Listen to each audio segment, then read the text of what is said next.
창세기 38장 끊어지지 않은 계보. 창세기 37장에서 요셉은 형들에 의해 애굽으로 팔려가고 39장부터 다시 요셉의 삶이 이어져요. 그 사이 38장에서는 요셉의 넷째 형 유다라는 사람이 나와요. 요셉 이야기하다 왜 갑자기 다른 사람이 나와요? 하고 생각할 수도 있어요. 하지만 성경은 일부러 이 이야기를 우리에게 들려줘요. 왜냐하면 하나님이 어떤 분이신지 아주 중요하게 보여주는 이야기이기 때문이에요. 유다는 자기 형제들 곁을 떠나 하나님을 믿지 않는 아둘람 사람 히라와 가까이 하며 지내요. 그곳에서 가나안 사람 수아의 딸과 결혼하여 3명의 아들 엘, 오난, 셀라를 낳아요. 겉으로 보기에는 문제가 없어 보여요. 하지만 유다는 하나님의 뜻을 묻지 않았어요. 그래서 유다의 가정에는 어려운 일이 계속 생겨요. 아들들이 잘못된 길을 가고 결국 큰 슬픔이 찾아와요. 유다는 장자 엘을 위하여 다말이라는 여인을 며느리로 맞이해요. 그러나 엘은 여호와 보시기에 악함으로 여호와께서 그를 죽이셨어요. 그러자 유다는 둘째 아들 오난에게 내 형수에게 들어가 형을 대신하여 후사를 있게 하라. 하지만 오나는 그 아이가 자기 것이 되지 않을 것을 알았기에 형수에게 씨를 주지 않았어요. 그런데 이 일이 여호와 보시기에 악하였으므로 여호와께서 오난도 죽이셨어요. 그때 유다는 며느리 다말에게 말해요.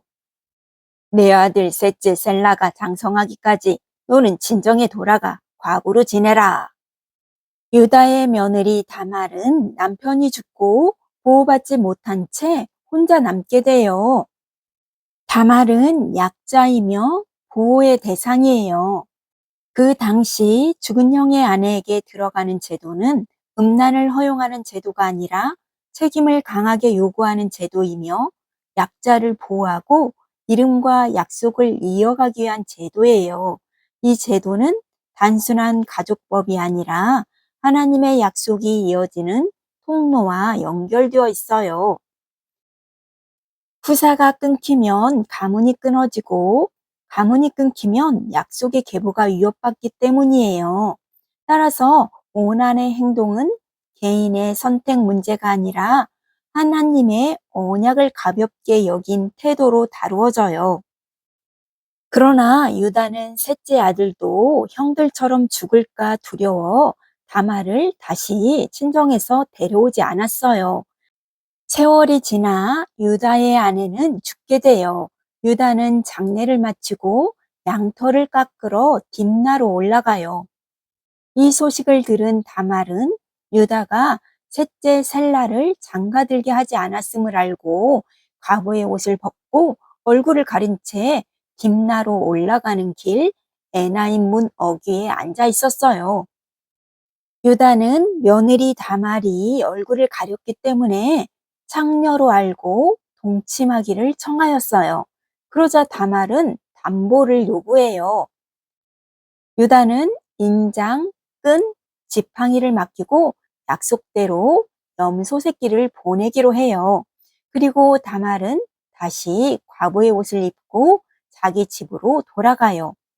이후 유다는 약속한 염소 새끼를 보내어 담보를 찾으려 했으나 그 여인을 찾을 수가 없었어요. 사람들에게 물어봐도 그곳엔 그런 여인이 없다는 말만 돌아와요.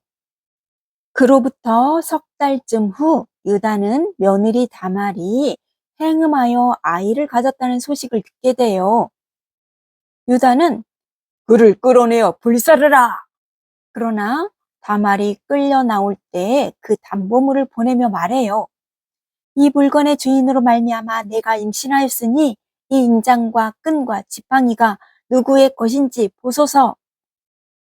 유다는 그것이 자기의 것임을 알아보고 이렇게 말해요.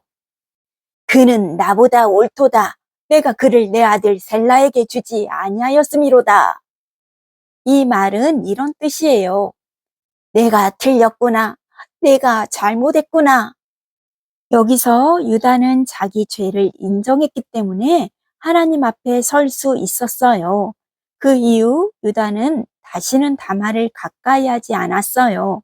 시간이 흘러 다말은 쌍둥이 아들 베레스와 세라를 낳아요. 그리고 다말에게서 태어난 아들 베레스의 가문에서 훗날 다윗 왕이 나와요. 그리고 예수님이 태어나세요. 놀랍지 않나요? 창세기 38장은 사람의 선택은 엉망이었어요. 가정은 깨진 것처럼 보였지요. 또한 부끄러운 이야기 같아 보여요. 그러나 하나님의 약속이 얼마나 신실한지도 보여져요. 사람은 책임을 피했지만 하나님은 구원의 약속을 포기하지 않으셨어요. 그 약속은 끊어지지 않은 계보를 따라 이어졌답니다.